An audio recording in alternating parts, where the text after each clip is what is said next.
What's up, guys? It's Missy. I am back with another SimCity Buildit video. Today we're going to be talking about Contest of Mayors math. Now, I just recently this morning put out a video on the Contest of Mayors math. We went through this guide. I explained how to do your reducing your list and getting the right, choices and whatnot.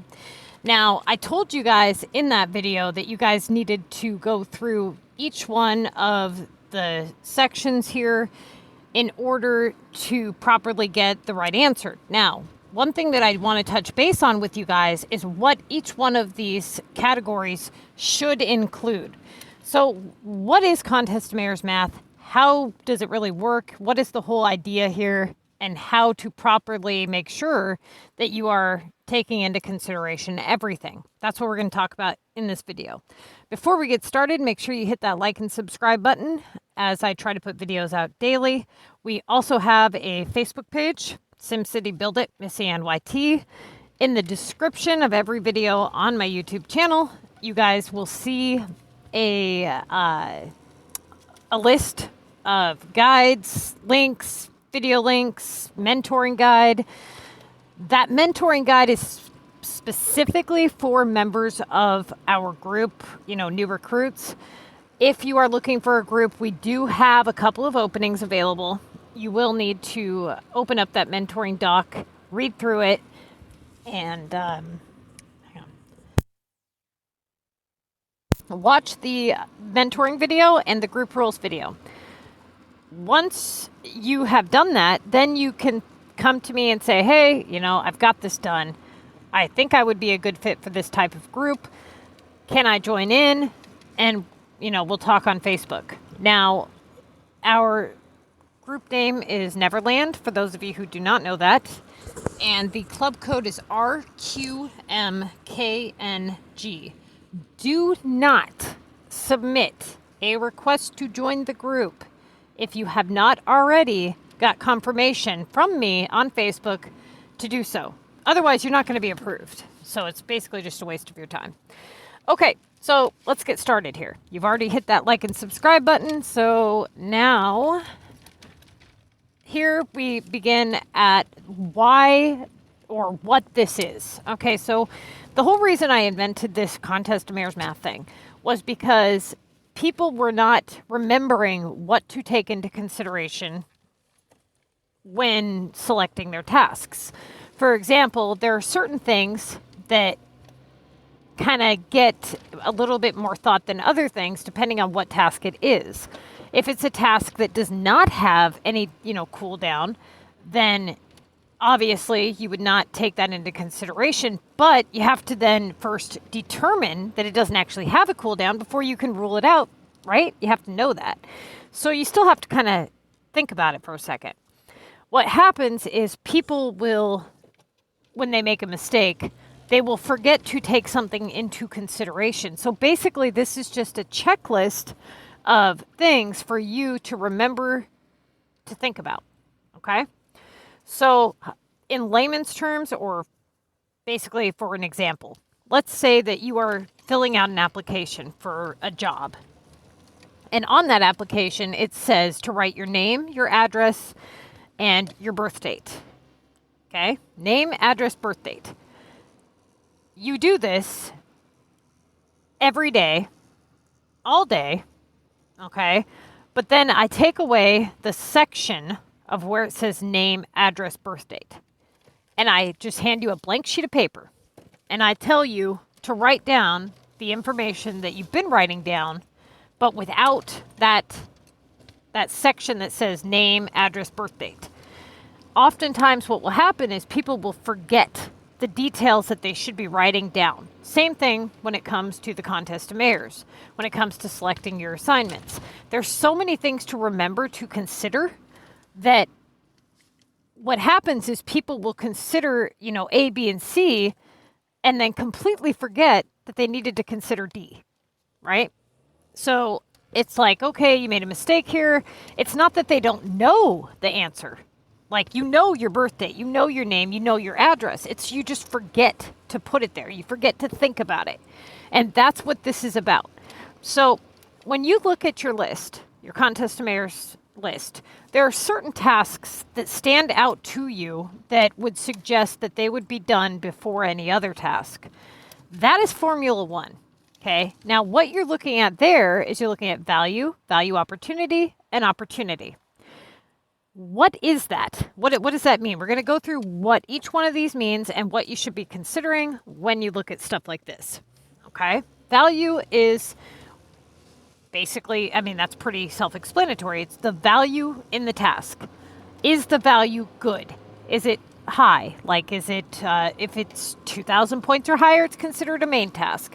If it's below 2,000 points, it's considered a rotatable task place value, right? Doesn't mean it's rotatable. It just means that by its value, it could be placed in the rotatable category. A task does not become rotatable simply because of its points values. It becomes rotatable by its premium versus non-premium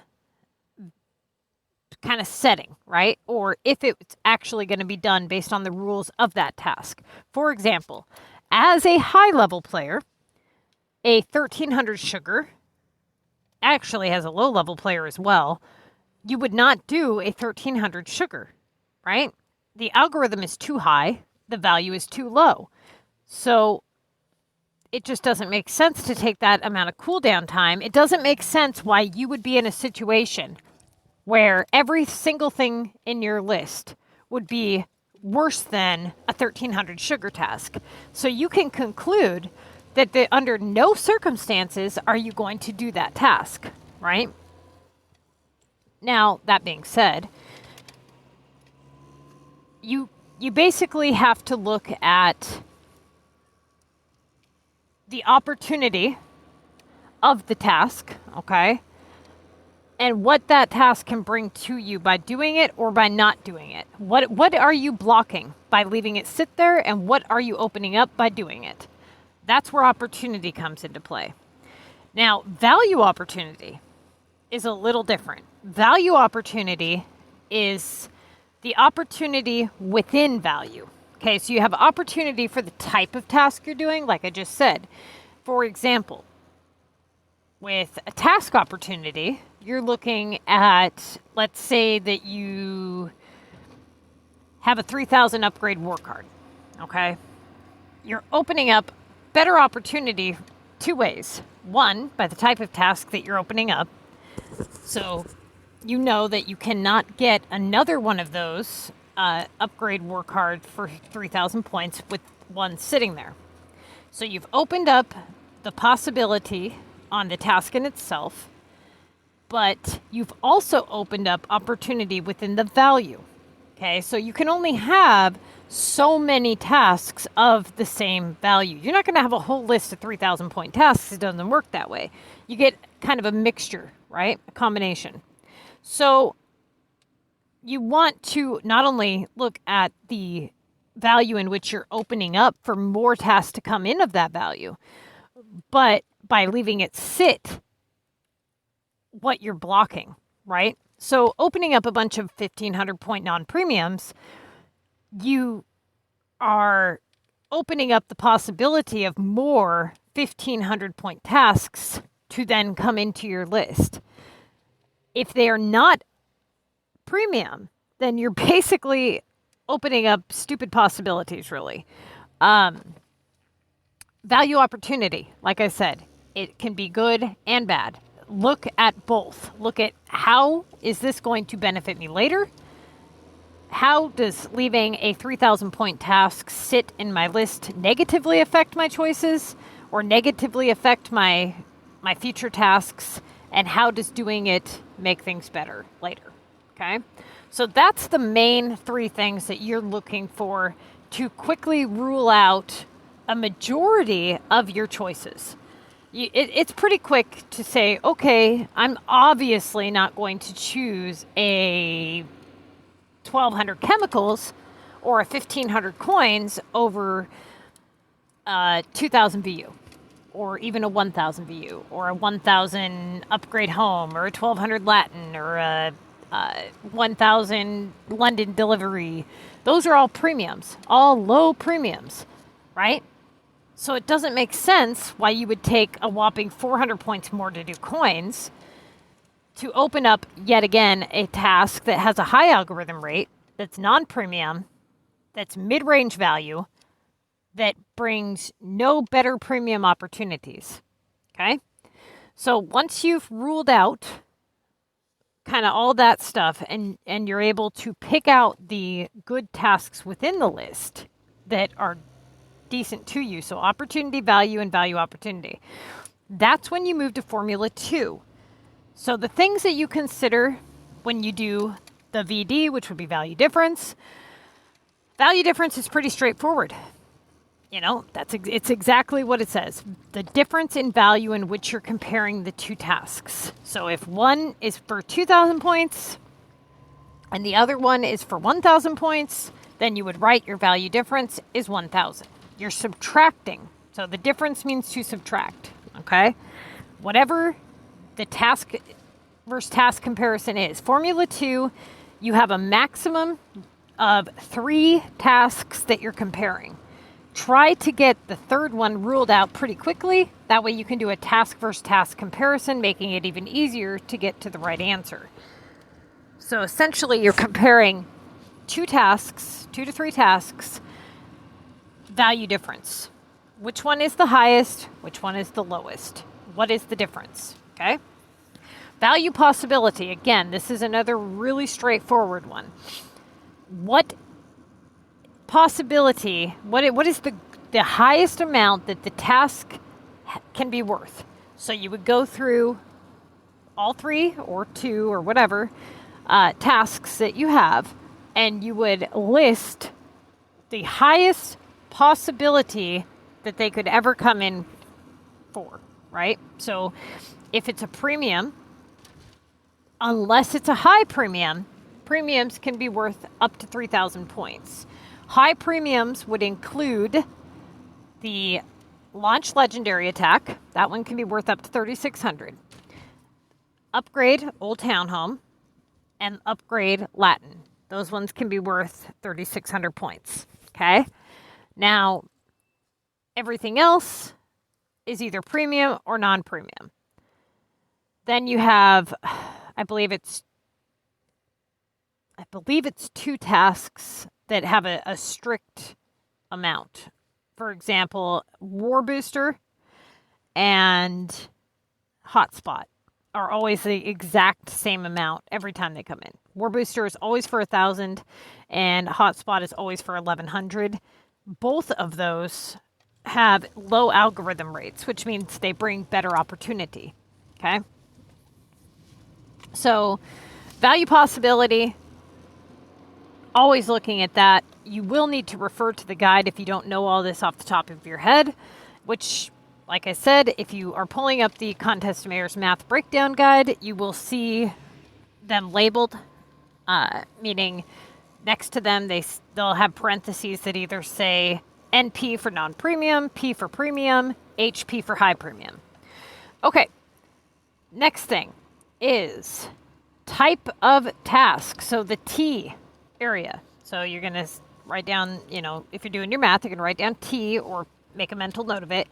And you're going to say, okay, what type of task is this? Is this a main task? Is this a rotatable task? Or is this a no-touch/cancel task?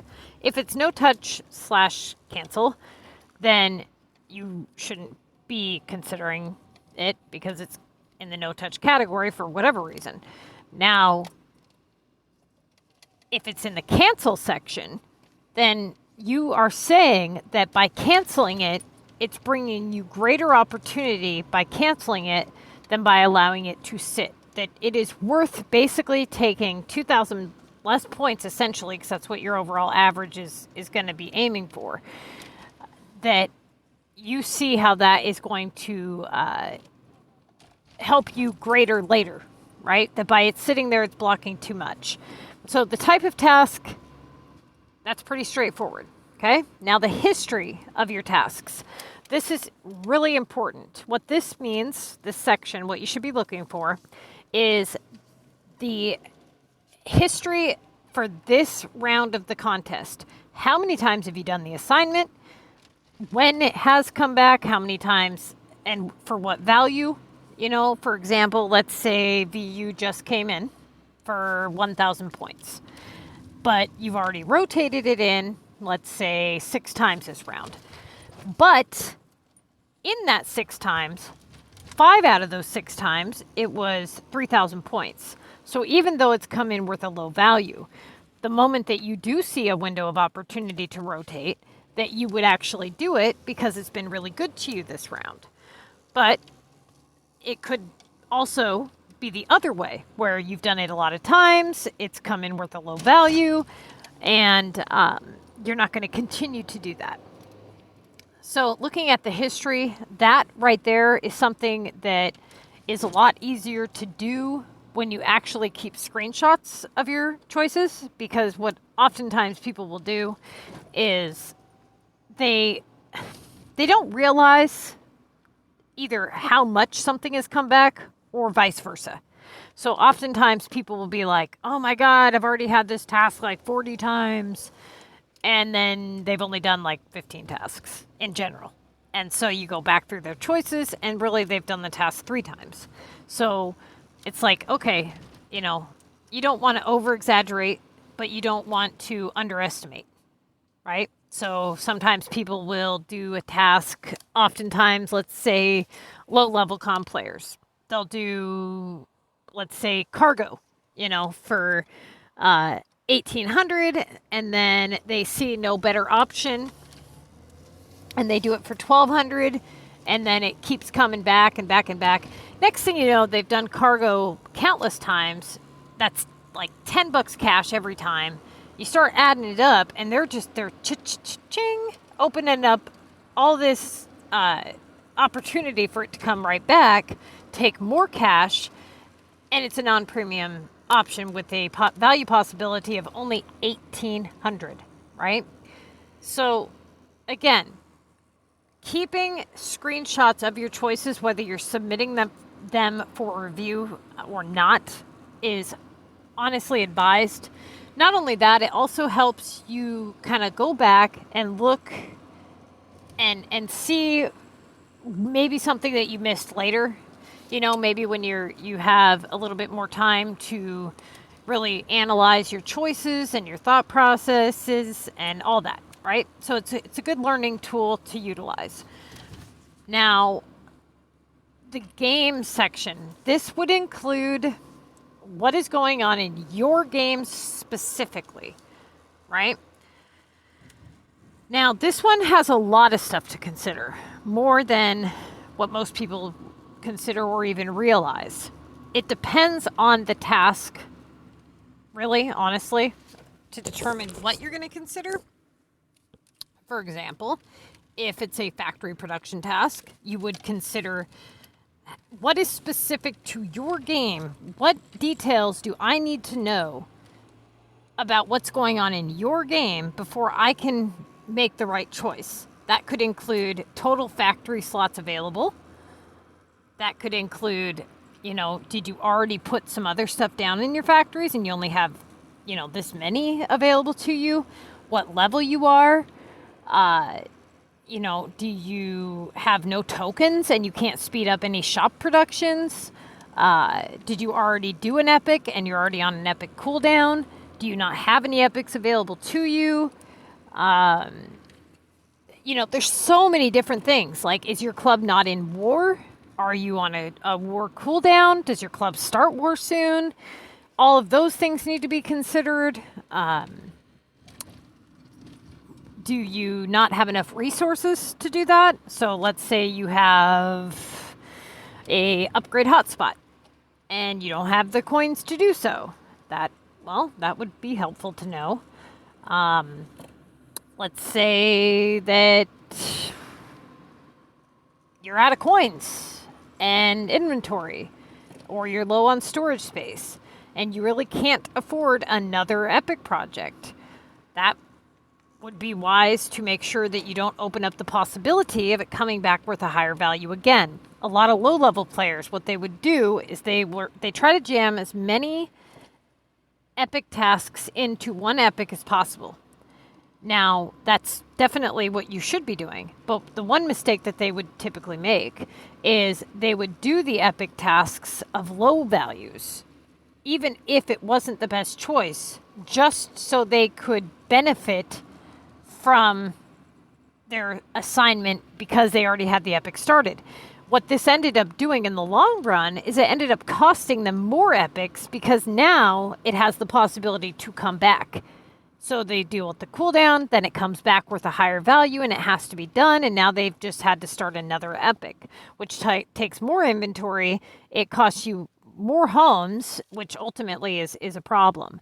So really they would have been better off leaving it sit for a lower value, finishing up the epic and then not touching it anymore and leaving it be. So you have to kind of, make sure that you are not making choices based on convenience. Okay, now you want to take convenience into consideration. And if it works out that way, that, hey, this is not only the right choice, but it's also convenient, then great. Okay? But the one thing that another thing that you don't want to do is you don't want to be in a position where you are not moving quickly enough. So you have to know when to take downtime and when not to. And we're going to get to that on the next one. So essentially, taking into consideration every single thing that's going on in your game and how that affects your choices. Okay, like I said, that could be a number of things. For example, another good example, and you guys pay very close attention to this next one, regional assignments. Now, I've done a regional video where I talk about tips and tricks and things like that. But one thing that you guys need to be majorly aware of is your timers on your regional stuff. The values, the tasks, how many regional maps you have unlocked. If you only have one regional map unlocked, then you really need to be careful on doing regional HQ assignments. For example, let's say that you have a regional HQ assignment and it's worth 1,500 points. It does have a value possibility of 3,000. It does bring good opportunity. However, because the regional HQs have cooldowns on them and long ones, and the timer is only good for 24 hours, then you have to pay to bring in more rows, or you have to wait, or whatever. You end up in a position where if that task comes back and you can't do it, you could fail the streaks. Or you could end up having that task come back worth 3,000 and be in a really bad situation. Hold on just a second here.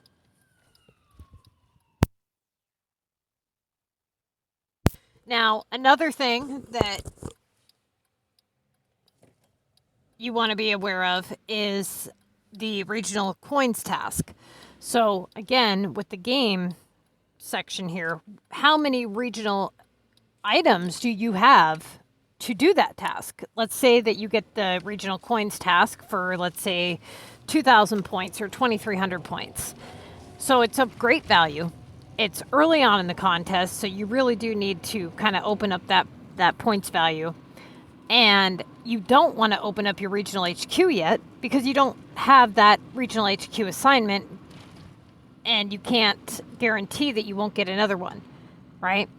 So if you open the regional HQ now to do a coins assignment, then you end up in a position where if you were to get the regional HQ assignment, you can't do it if you haven't got it within 24 hours, or if you haven't been able to complete all of your tasks by the time it either reopens or,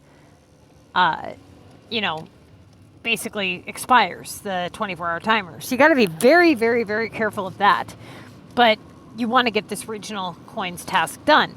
So the only other way to do that would be to sell regional items to the bubbles that pop up. Being well stocked on those regional items is advised. So that would definitely play a contributing factor in your choice if you have enough regional items to actually finish a regional coins assignment. Okay? So definitely pay very close attention to what's going on in your game. Now, here's a really good tip that a lot of people do not know, and it is going to help you guys immensely. And that is, first off, let me explain briefly how the regional HQ works. Before you actually click on it, it does not start the timer, okay? So the timer begins the moment that you click on the regional HQ. That 24-hour timer immediately starts counting down. You have 24 hours from the time that you click on the regional HQ to complete however many rows you want to complete. When you complete 3 rows, you unlock 1 piggy bank, okay? After you unlock that 1 piggy bank, you have a 2-hour wait for a truck to come back in, and then you get 3 more rows that you can do. If you want to speed that truck up, you can pay cash. Depending on how many times you've paid cash will determine how much it costs. If you paid cash once, it costs 10 the first time, then 20, then 40, then 80, and so on, okay? So let's say, hypothetically, that you do 3 rows, and then you pay the $10, immediately bringing in truck number 2, and you're able to do row 1 and row 2, okay? Now, the truck left, and now you're waiting for it to return because you weren't able to do the final row. So you've only got 5 out of 6 rows done, meaning you've only unlocked 1 piggy bank. You only need 1 more row to unlock piggy bank number 2. You do not have to do all 3 rows to unlock piggy bank number 2 again. You already have 5 done, okay? So it's 6 rows in total, not 6 consecutive. Or you get what I'm saying. Like, you don't need to do them exactly in that same amount of trucks, okay?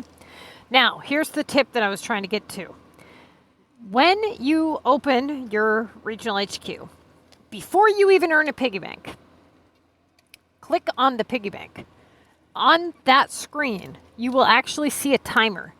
That timer indicates when your regional HQ will be open again after it closes. So it's a little trick that you can use to see if you're going to have enough time to open it again. Now, the reason this is so great is because, follow along with me here. Let's say it's the beginning of the contest, okay? And you get a regional HQ for 8 rows or 10 rows for 3,000 points, okay? You have to do all 10 rows to get the 3,000 points done, all right? In 24 hours, the regional HQ is going to be closed, meaning that if you get another one of those regional HQ assignments, you can't do it, right? If you get it in the streaks, you can't do it, which means you fail. You don't want to have that happen, right? So let's say that before you do the regional HQ row assignment, that you click on the regional HQ, before you donate anything, you click on the piggy bank, and it says that the piggy bank offer is good for 1 day and 17 hours. What that means is that you have the regional HQ open for 24 hours. So you're actually only going to have 17 hours where you can't do it again. So you could potentially take that 17-hour downtime, leave the regional HQ untouched, and then that way, if you end up in a situation where, hey, I got it again in the streaks, then you can click on it and start that 24-hour timer again, because it will be available in that 17 hours. Do not click on it to check the timer unless you plan on actually doing the assignment, once you actually know the time frame. So let's say that it didn't work out that way. Let's say that you have this assignment, okay, and you open up the piggy bank offer and it says it's 3.5 days away, that the offer is valid for 3.5 days. That means that it will not refresh again for 3.5 days, which means that you will not be able to open it again once you've opened it already, which means that if you do get this assignment again, or within, after the 24 hours is up, you can't do it, right? Now, this is exceptionally helpful. Okay, this is a really good tip. Now, if you're somebody who has multiple regional maps unlocked, then it's even more beneficial for you, because what you can do then is you can say, okay, anytime that you get a regional HQ shipment assignment versus a regional coins assignment, any map that you have more items for, you should do your regional coins tasks through selling the items versus opening the HQ. So if you have a whole bunch of yoga mats and you get a Green Valley, task for coins, you would be better off to not open the regional HQ on Green Valley and sell the yoga mats. And that way you can vice versa. If you get a regional HQ assignment, then what you would do is you would open it for the map that you have the least amount of items for, right? That way, if you get a coins or the most amount that you have for, so if you get a regional coins assignment per se, that okay, I already have enough yoga mats, so I can do that coins assignment by selling the yoga mats, right? So essentially, same concept, right? So just vice versa. You're switching it around to make sure that you are benefiting greatly. Now, what people will do, another huge mistake that people will make, is they will open up their regional HQs rather than paying the cash. What I mean by that is, let's say you have to do 10 rows, okay? They will, if they have, let's say, 3 regional maps unlocked, what they'll do is they'll go through and they'll open up 4 regional maps to do their 10 rows. That's stupid, okay? Because now you just set all 24-hour timers on every single one of your regional maps. You want to try to keep every single one of those regional HQs locked up as long as you can. That way you don't have to worry about any timers and things like that. Now, you can avoid doing certain tasks. That way you don't fail the streaks. For example, let's say that you are doing the streaks and you're doing the streaks. You're just before the streaks. Okay, so maybe you're at like 23 assignments and you get a regional coins task of any value.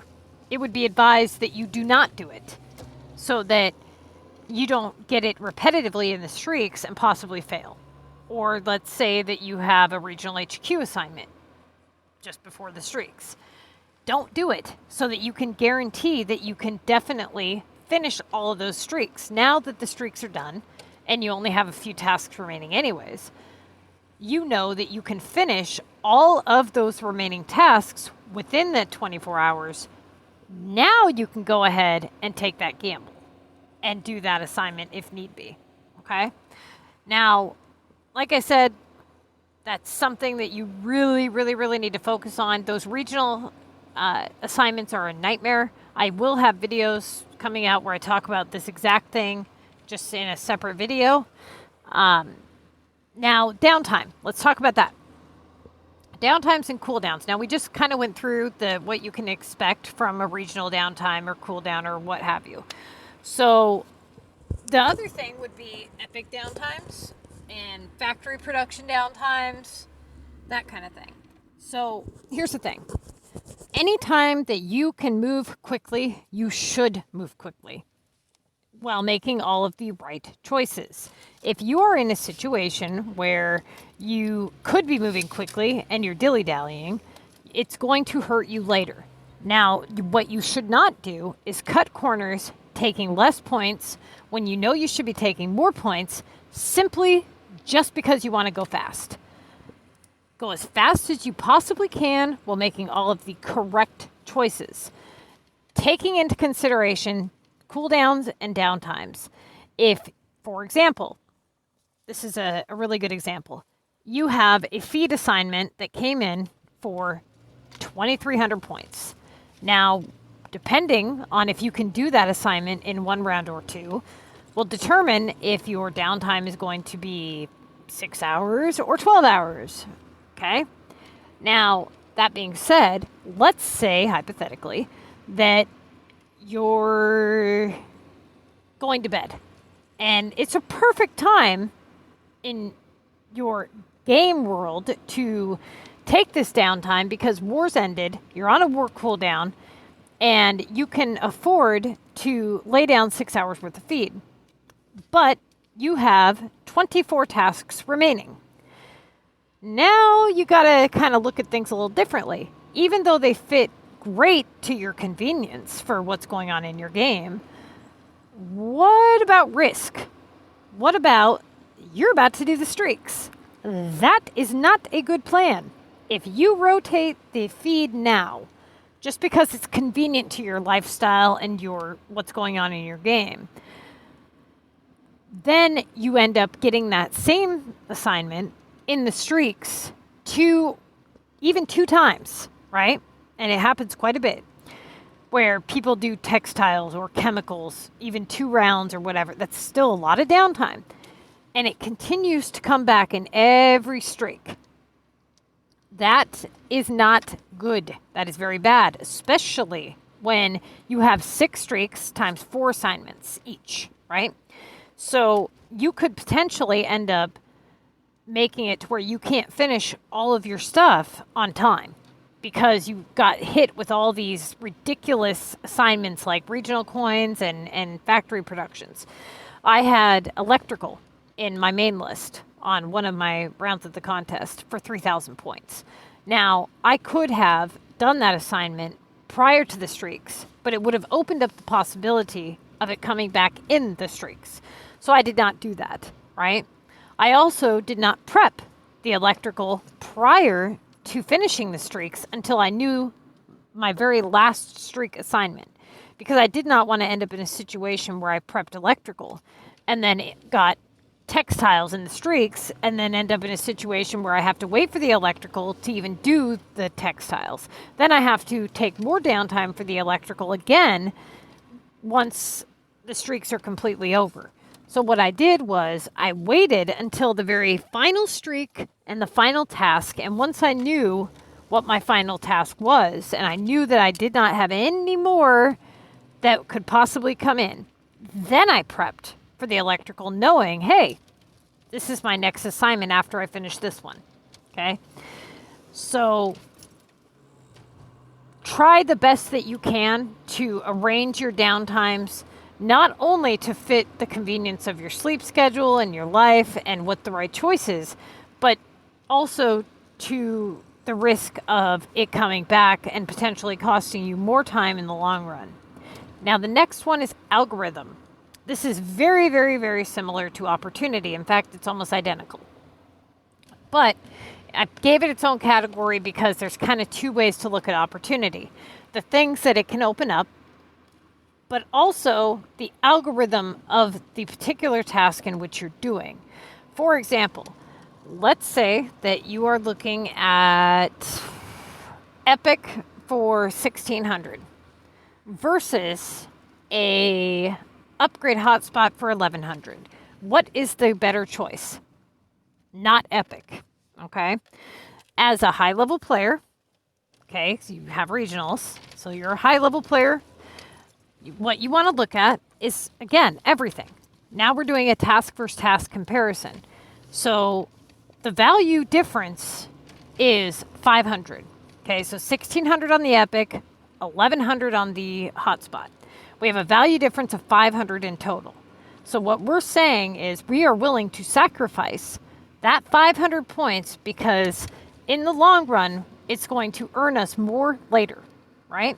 Now, what is the value possibility on an Epic? 2,400. What is the value possibility on a hotspot? 1,100. So the value possibility is lower on the hotspot, but the hotspot is the right choice. Why? Algorithm. The algorithm of an Epic project is significantly higher than the algorithm of an upgrade hotspot, which means that because the epic can only be worth up to 2,400 points, it is a non-premium task.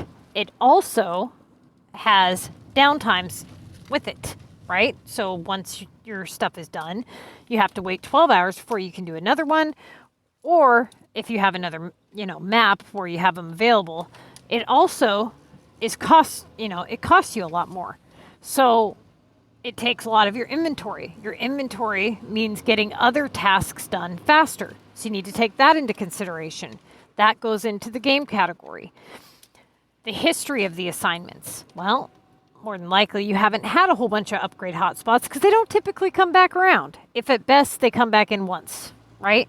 So the fact that it is 500 less, but the odds of it coming back is almost slim to none, means that it has a greater possibility of opening up better opportunities moving forward, whereas the epic does not. It is likely going to return and need more rotation, and it's either going to stay away or it's not. But ultimately, it can only be worth up to 2,400 points, right? So even though the value is higher on the epic and the value possibility is higher on the epic, it is better in the long run to do the hotspot, okay? Now, let's say that you're choosing between a war booster and an upgrade hotspot. Well, the upgrade hotspot is 100 higher, and they both have the same algorithm rate, except for one of them is limited time and the other one is not, meaning a hotspot can be done at any time, whereas a war booster cannot. It can only be done during war. So if you know that you have very minimal, good options, and you know that this is your last war, you might want to do the war booster before the hotspot. Now that would, again, fall into the game category. Now, let's say you've done war booster and it has come back twice. Now you're looking at the history category. So everything needs to be considered when you make your selections. And a lot of people just, they look at one thing but not another. Okay, so there's so many ways that certain things can point in other directions. Now, ultimately, you need to take into consideration every single piece of this puzzle to paint the whole picture, right? Now, I went through, I hopefully fixed the typos here. And like I said, I'm going to continue to put out a lot more high-level Contest Mayors content and in general tips and tricks. Anybody here with questions, you're more than welcome to put them in the comments section. You can join us on Facebook at SimCity Buildit MissyanneTTVYT. And tomorrow, October 18th, I will be live 8 a.m. Pacific time answering your guys' questions. So make sure you tune in for that. And like I said, if you have any questions at all, you can ask them tomorrow morning on a live stream, or you can just put them in the comments section. Now, odds are I've probably answered whatever question it is you have. It's just a matter of finding what video in which I've answered it. If you have the basic questions, how to make money, things like that, refer to the videos, okay? There's a lot of videos out there that are super helpful for you guys. Don't forget to like and subscribe and share the channel with people in your group, with people on Facebook, with people on Reddit. That way we can get everybody helped, okay? So good luck to you guys.